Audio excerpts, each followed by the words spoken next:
आ- आदरणीय अध्यक्ष महोदय, मैं वंदे मातरम के 150वीं जयंती पर इस महत्वपूर्ण चर्चा में भाग लेने के लिए खड़ा हूं और अपने वक्तव्य के शुरुआत में मैं बंगाल के उस पवित्र भूमि को नमन करना चाहता हूं जिस भूमि से ईश्वर चंद्र विद्यासागर आए, राजा राम मोहन रॉय जी आए, बंकिम चंद्र चटर्जी आए, स्वामी विवेकानंद जी आए, औरबिंदो घोष जी आए, खुदीराम बोस आए, कबीर नजरुल इस्लाम जी आए, रविंद्रनाथ टैगोर जी आए और सुभाष चंद्र बोस जी आए।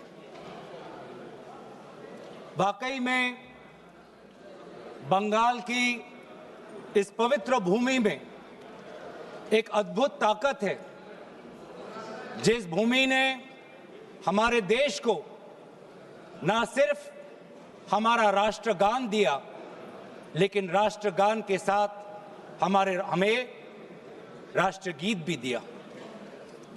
और कहीं ना कहीं मैं इस समय पर, क्योंकि स्वतंत्रता सेनानियों का उल्लेख किया गया, स्वतंत्रता संग्राम का उल्लेख किया गया, उस समय के कवि, लेखक जिन्होंने ऐसे शब्दों का प्रयोग किया,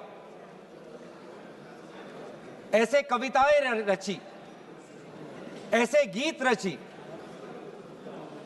जिन गीतों के साथ, जिन शब्दों के प्रेरणाओं के साथ लाखों के तादाद पर स्वतंत्रता सेनानियों ने अंग्रेजों का जुल्म सहने की ताकत मिली।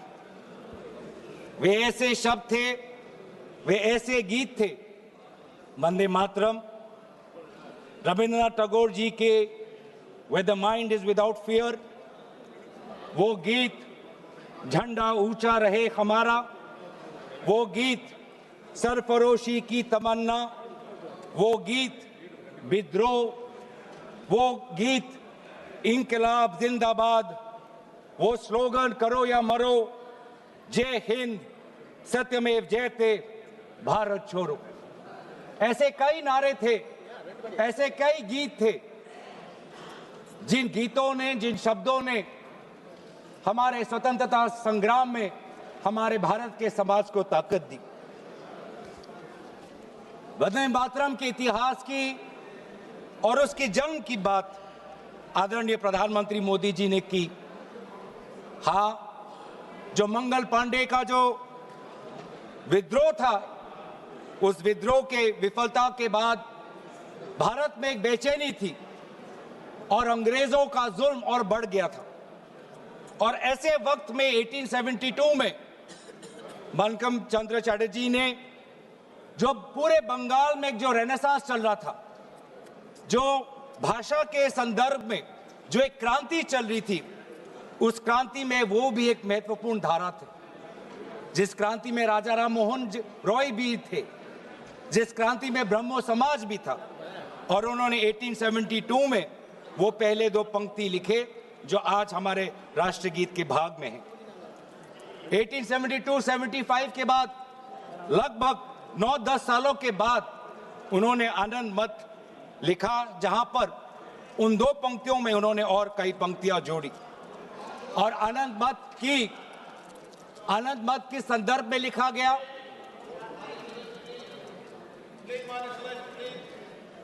आनंद मत उस संदर्भ में लिखा गया जिस समय ईस्ट इंडिया कंपनी इस प्रकार के टैक्स हमारे किसानों पर लगा रही थी कि जीना बहुत मुश्किल हो गया था। लेकिन वाकई में ये जो एक गीत था, जो आनंद मत में उल्लेखित था, वास्तविक रूप में ये नारा कब बना? इसकी शुरुआत हुई गीत से, लेकिन ये इसकी एवोल्यूशन, इसका पूर्ण जन्म एक नारा के द्वारा, एक राजनीतिक नारा के द्वारा 1905 में हुआ। 1905 में वायसरॉय कर्जन ने बंगाल के दो भाग करके सोचा कि इसके द्वारा वो बंगाल और बंगाल के द्वारा पूरे भारत पर एक गहरी चोट डालेंगे, लेकिन यही उनकी गलती थी। अगर मैं देखूं कि आधुनिक स्वतंत्रता संग्राम में वो कौन सा पल था जिस पल से भारत के स्वतंत्रता संग्राम में एक नई ताकत आई, वो 1905 के उस स्वदेशी आंदोलन से था। जो स्वदेशी आंदोलन बंगाल के पार्टीशन विभाजन के बाद उजागर हुआ, और उसमें जैसे इतिहास में हमने पढ़ा है कि अरबिंदो घोष जी को एक ताकत मिली, वंदे मातरम का वो जर्नल, और उसके द्वारा जुगांतर पार्टी के द्वारा ये मैसेज गया कि हमें भारत को एक नई दृष्टि से, एक नई ताकत से, एक नई मंथन के द्वारा हमें विद्रोह करना है। और यही बात आने वाले समय में पूरे प्रदेश में ये फैला और व्यापक रूप से फैला। और ये बहुत, इस पूरे वंदे मातरम की जो यात्रा है, इस यात्रा को अध्ययन करना बहुत जरूरी, कि कहीं बंगाल के भाषा के क्रांति से निकला ये गीत, जो 10 वर्ष बाद आनंद मठ के नॉवल में इसमें और पंक्तियां जोड़ी गई, बंगाल में एक राष्ट्र नारा बना 1905 में, और ऐसी प्रेरणा मिली जिस प्रेरणा से पूरे भारत में वो व्यापक रूप से प्रचारित हुआ। प्रचार होने के कई माध्यम थे। आदरणीय प्रधानमंत्री जी ने ग्रामोफोन का उल्लेख किया, लेकिन पैम्फलेट और पब्लिकेशन का भी एक बहुत महत्वपूर्ण भूमिका थी। ये पैम्फलेट और पब्लिकेशन के द्वारा बंगाल का ये नारा गया पंजाब में, गया महाराष्ट्र में, गया मद्रास में। ट्रांसलेशन के द्वारा आदरणीय सुब्रमण्यम भारती ने जिस प्रकार से 1905 में इसकी ट्रांसलेशन की, 1908 में इसकी ट्रांसलेशन की, तो कई जगह पे ये कन्नड़ में, तमिल में, तेलुगु में, अलग अलग भाषाओं में आनंद मठ और आनंद मठ के द्वारा पूरे वंदे मातरम की जो व्याख्या है, जो मूल भाव है, पूरे देश में फैला। खुदीराम बोस जी का उल्लेख यहां पे किया, और हां, जिस प्रकार से कोर्ट ट्रायल्स हुए, सिर्फ खुदीराम बोस जी का नहीं, अरबिंदो घोष जी के भी कोर्ट ट्रायल से पूरे देश को यह दृश्य दिख रहा है कि किस प्रकार से वंदे मातरम के द्वारा हमारे स्वतंत्रता सेनानी ब्रिटिश का विद्रोह कर रहे थे। और फिर सिर्फ स्वतंत्रता सेनानियों के बीच नहीं रहा, एक व्यापक रूप से ये छात्रों के बीच में ये समा गया।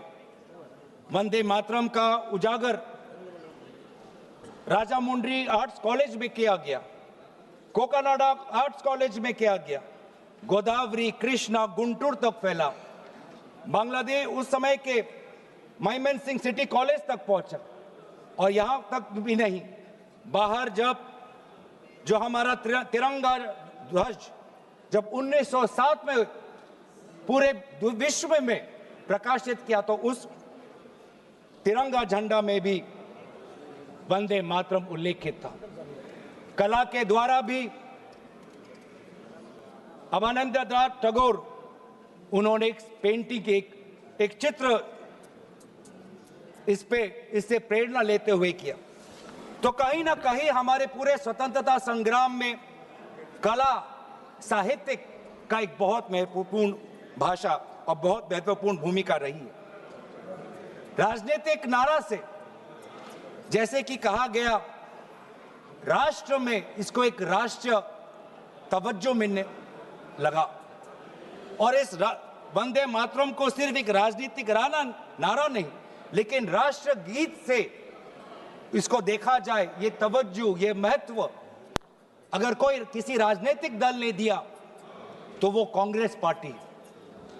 कांग्रेस पार्टी ने जब 1905 का स्वदेशी आंदोलन भी नहीं हुआ, 1896 में कलकत्ता में कांग्रेस के अधिवेशन में गुरुदेव रविंद्रनाथ टैगोर जी ने खुद वंदे मातरम को एक मधुर वाणी में उन्होंने उसका गीत प्रदर्शित किया। और बाद में उन्होंने एक चिट्ठी में लिखा भी पंडित नेहरू को that the privilege of originally setting the first stanza of Vande Mataram to the tune was mine when the author was still alive. और कहीं ना कहीं ये भी बताने की बहुत जरूरत है कि रविंद्रनाथ टैगोर जी बंकिम चंद्र चटर्जी को बहुत करीबी से उनको मिले और बंकिम चंद्र चटर्जी ने काफी समर्थन भी रविंद्रनाथ टैगोर जी को दिया। 1905 में स्वदेशी आंदोलन भी हुआ और 1905 में कांग्रेस का बनारस में अधिवेशन हुआ, जिस बनारस के अधिवेशन में अध्यक्ष कर रहे थे जी.के. गोखले साहब। और दोबारा 1905 के उस बनारस के अधिवेशन में सरला देव चौधरी जी ने वंदे मातरम का गीत प्रदर्शित किया। लेकिन इस 1905 के बनारस के अधिवेशन में उन्होंने वंदे मातरम में एक बहुत ही महत्वपूर्ण संशोधन वो लाए। वो संशोधन क्या था? जनसंख्या की। जो ओरिजिनल वंदे मातरम था, उस वंदे मातरम में जिस जनसंख्या का उजागर किया था वो था 7 करोड़ का। क्योंकि उस समय बंकिम चंद्र चटर्जी जिस संदर्भ में लिख रहे थे तो वो बंगाल के संदर्भ में लिख रहे थे, जिसमें बिहार भी था, उड़ीसा भी था, असम भी था। और इसीलिए उस संदर्भ में उन्होंने लिखा 7 करोड़। लेकिन जब 1905 में बनारस का अधिवेशन हुआ, उस 1905 के अधिवेशन में सरला देव चौधरी जी ने उस 7 करोड़ को 30 करोड़ करके पूरे एक राष्ट्र का तवज्जो वंदे मातरम को दिया। और वैसे ही महात्मा गांधी ने इंडिया ओपिनियन में उन्होंने लिखा और 1907 में अरबिंदो घोष ने संध्या के मैगजीन में लिखा कि we want swaraj for all sons of mother India. What we want is that Hindus and Muslims both should come together to bring about swaraj in unison. फिर अभी आप बात आते हैं जो मूल बात आदरणीय प्रधानमंत्री मोदी जी ने कही। आज उनके पूरे भाषण को मैंने बहुत गौर रूप से सुना और उनके पूरे 1 घंटे के भाषण का 2 उद्देश्य था। पहला उद्देश्य यह था कि उनके बातों को सुनकर ऐसे लग रहा था कि आपके राजनीतिक पूर्वज खुद ब्रिटिश के खिलाफ लड़ रहे थे। ऐसे लग रहा था कि आपके राजनीतिक पूर्वज ने ब्रिटिश के खिलाफ विभिन्न आंदोलनों में भाग लिया। तो ये जो इतिहास को दोबारा लिखने की, रिवाइज करने की जो मंशा आज प्रधानमंत्री मोदी जी के भाषण में मुझे सुनाई दी। सर, मैं आपके साथ तो मैं तर्क वितर्क करने आया नहीं हूं। और दूसरा जो उद्देश्य था कि एक राजनीतिक रंग इस पूरे वंदे मातरम के चर्चा को देने का था। उन्होंने उजागर किया कांग्रेस वर्किंग कमेटी का और पंडित नेहरू जी का। और ये एक आदत है सर, ये मेरे पास एक टेबल है कि जब जब प्रधानमंत्री मोदी जी किसी भी विषय पे बोलते हैं तो पंडित नेहरू जी का नाम कितने बार लेते हैं और कांग्रेस पार्टी का नाम कितने बार लेते हैं। मैं बस एक ही उदाहरण देना चाहता हूं कि इससे पहले ऑपरेशन सिंदूर का डिबेट में हमने आदरणीय प्रधानमंत्री मोदी जी को सुना। क्या आप जानना चाहेंगे कि पंडित नेहरू का नाम कितने बार उन्होंने लिया? 14 बार। ऑपरेशन सिंदूर पे 14 बार उन्होंने पंडित नेहरू का नाम लिया। और कांग्रेस पार्टी का कितने बार? 50 बार। वैसे ही जब संविधान का 75th एनिवर्सरी मनाया जा रहा था तब 10 बार पंडित नेहरू जी का नाम लिया और 26 बार कांग्रेस पार्टी का। उस प्रकार से जब 2022 में जब राष्ट्रपति अभिभाषण पे प्रधानमंत्री मोदी जी अपना बात रख रहे थे तो 15 बार पंडित नेहरू का नाम लिया। 2020 में, सर मैं आपके साथ तर्क वितर्क नहीं करने आया सर, 2020 में जब राष्ट्रपति अभिभाषण पर प्रधानमंत्री मोदी जी ने भाषण दिया तो 20 बार पंडित नेहरू का नाम लिया। तो इसीलिए उनका आज दूसरा उद्देश्य तो मैं समझ गया, लेकिन बड़े विनम्रता से मैं आदरणीय प्रधानमंत्री मोदी जी को मैं कहना चाहता हूं और उनके पूरे मैं दल को कहना चाहता हूं और पूरे इनके ढांचे को कहना चाहता हूं, आप चाहे जितना भी कोशिश कर लो, आप पंडित नेहरू जी के जो उनका योगदान था उस पे एक भी काला दाग आप लगाने में सक्षम नहीं होंगे।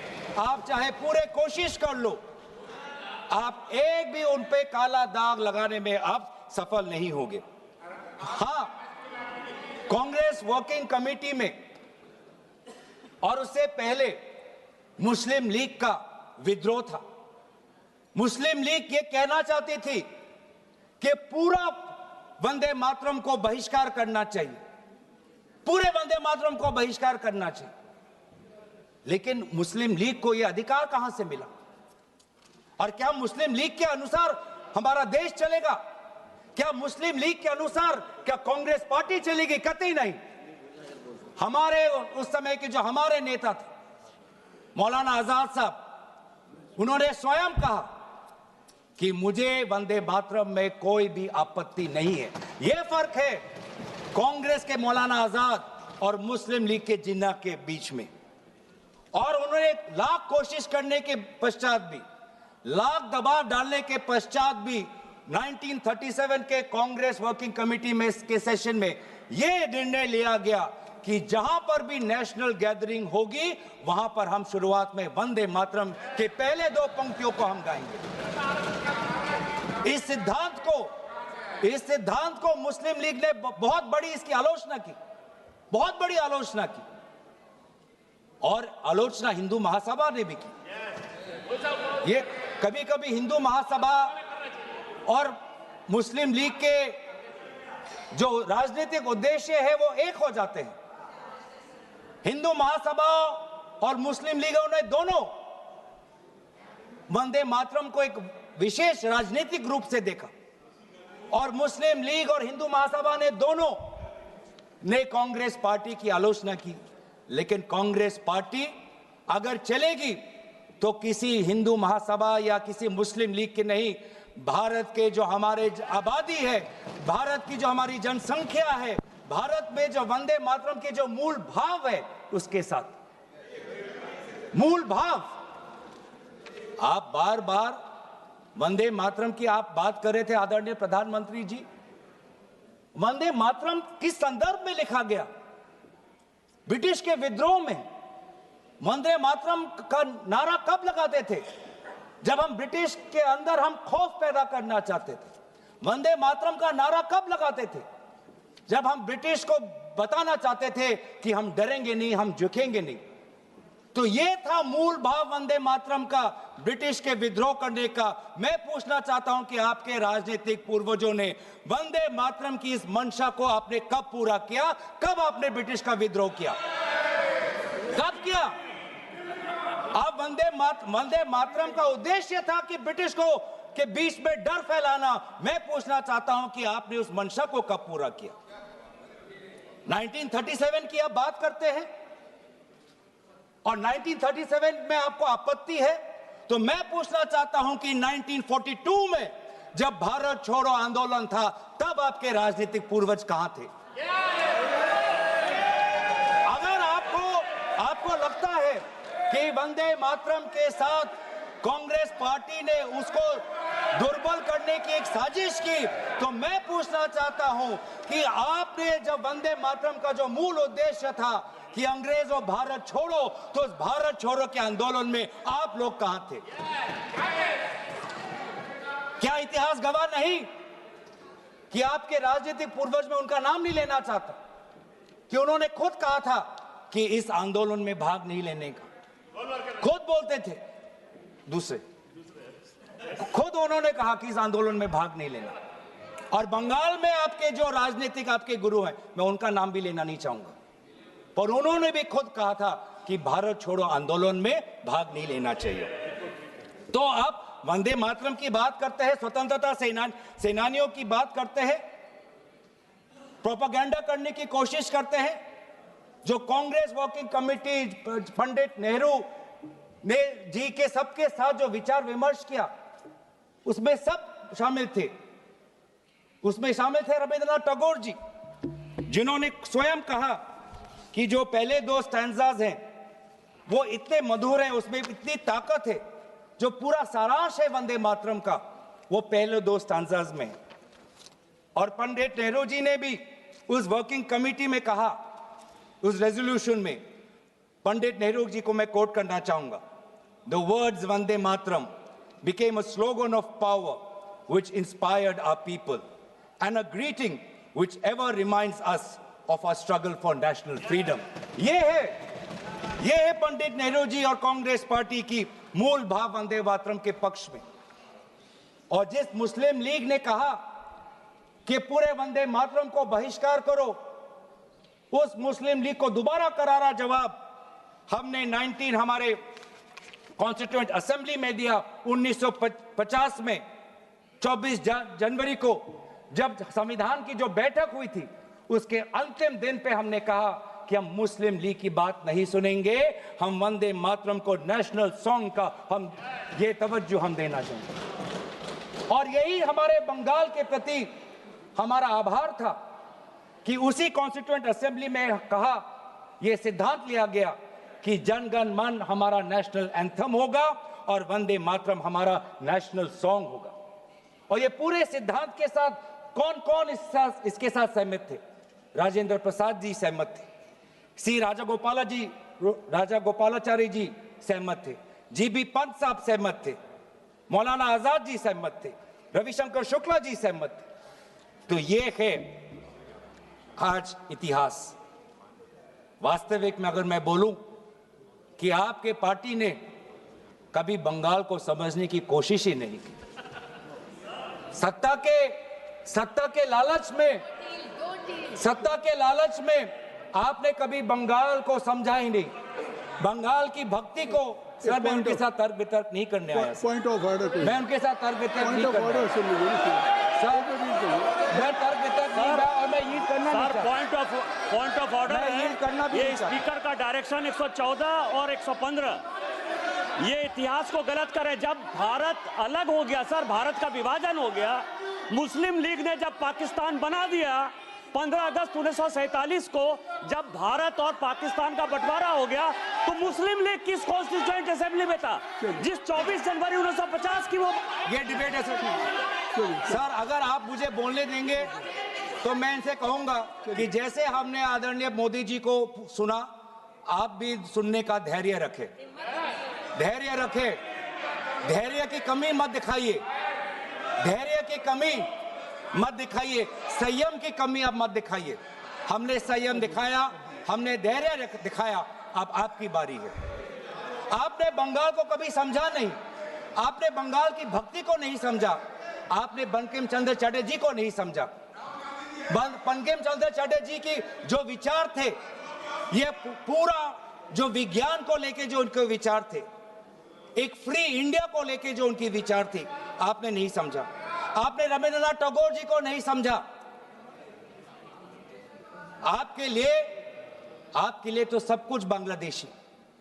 रविंद्रनाथ टैगोर जी ने 1905 में अमार सोनार बांग्ला लिखा। आप इतिहास नहीं जानते, आपने रविंद्रनाथ टैगोर जी का इतिहास नहीं पढ़ा।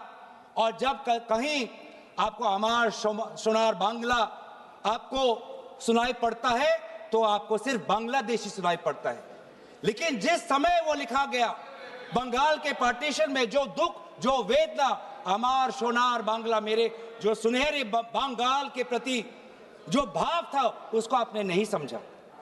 आप कभी दिल्ली में अगर बंगाली भाषा सुनते हैं तो उसको भी बांग्लादेशी कह देते हैं, उसको भी आप बांग्लादेशी कह देते हैं।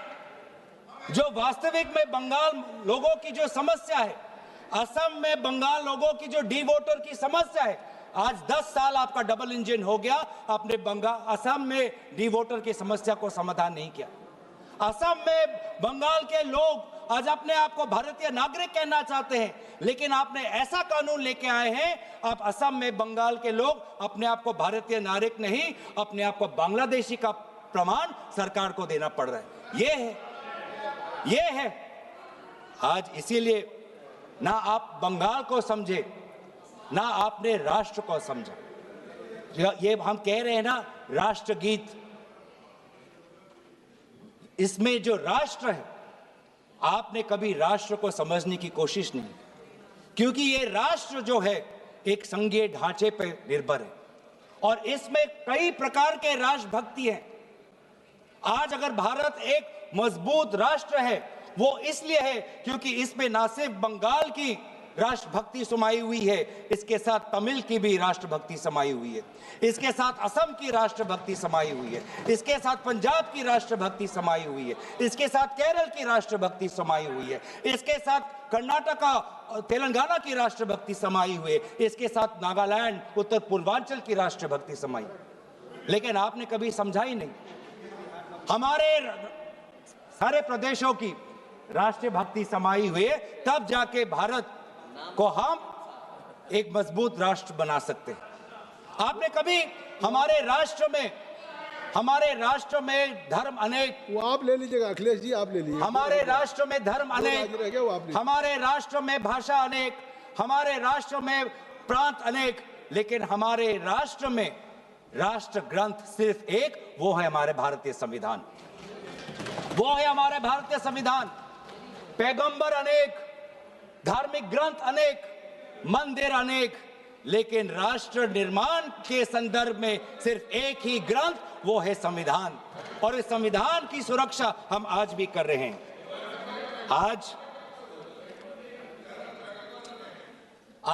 राष्ट्र की बात आप करते हैं, मैं पूछना चाहता हूं कि आपने जो हमारा नेशनल एंथम है, आप चाहते थे कि वंदे मातरम हमारा नेशनल एंथम बने, लेकिन जब पूरे देश ने जनगण मन को नेशनल एंथम, रविंद्रनाथ टैगोर जी के द्वारा रचित जनगण मन को नेशनल एंथम का तवज्जो दिया, तो आपके राजनीतिक पूर्वजों ने लगभग 52 साल आपने ना राष्ट्रीय तिरंगा आपने अपने शाखाओं में लगाया, ना राष्ट्रीय नेशनल एंथम अपने शाखाओं में कहा। आप राष्ट्र की बात करते हो, ना नेशनल एंथम को आपने तवज्जो दी, न भारत के तिरंगा को आपने तवज्जो दिया। आप क्या राष्ट्र की बात करते हो? लेकिन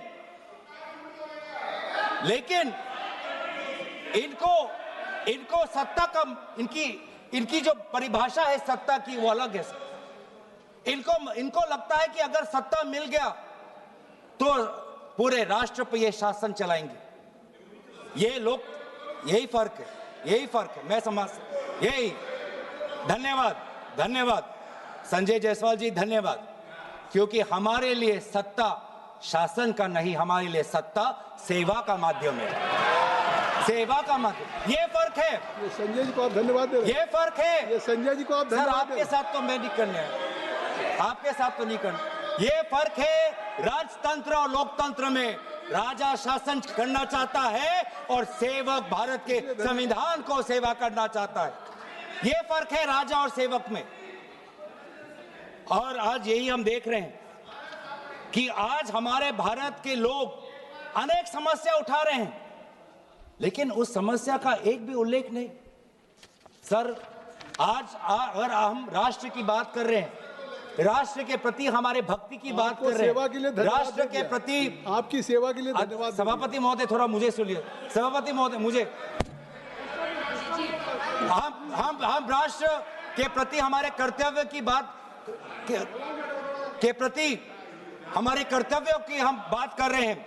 आज सदन पहली बार भारत के राजधानी में बम विस्फोरण हुआ, एक बार भी उसका उजागर आदरणीय प्रधानमंत्री मोदी जी नहीं किया। हम 150वीं जन्म जयंती वंदे मातरम की मना तो रहे, लेकिन क्या हम आज वर्तमान के भारत को सुरक्षा दे पा रहे हैं? क्या हमने दिल्ली के राजधानी में हमारे दिल्ली वासियों को हमने सुरक्षा दी? क्या हमने जम्मू कश्मीर में हमारे वहां के पर्यटकों को सुरक्षा दी? ये काम, ये क्या, ये कर्तव्य नहीं है? हम कैसे मनाएंगे? ये वंदे मातरम भी चर्चा पर है। सर, विकसित भारत की बात कर सकते हैं तो वर्तमान की बात भी कर ही सकते हैं।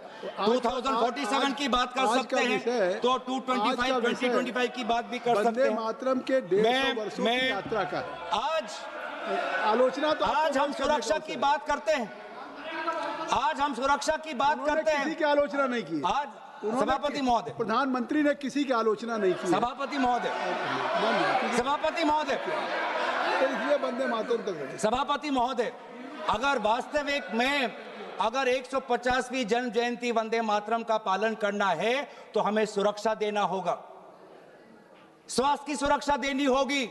आज दिल्ली में, पूरे उत्तर भारत में, गंगा तट पे जितने भी लोग हैं, किसान हो, श्रमिक हो, आज वो वायु प्रदूषण के कारण आज उनका वो सांस नहीं ले पा रहे। आज आप देखिए कि हमारे सीमाएं सुरक्षित है।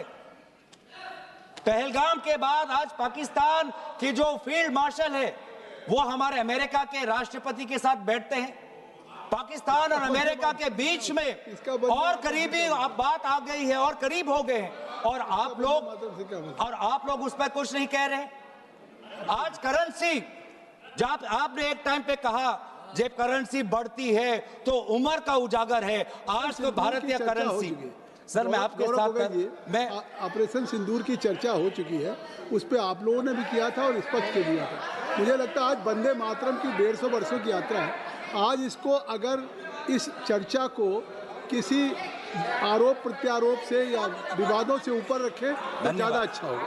सर, 150वीं जयंती तो वर्तमान में मना रहे हैं, तो वर्तमान में भारत के प्रति जो हमारे कर्तव्य है उसकी बात ना करें तो हम कैसे करें?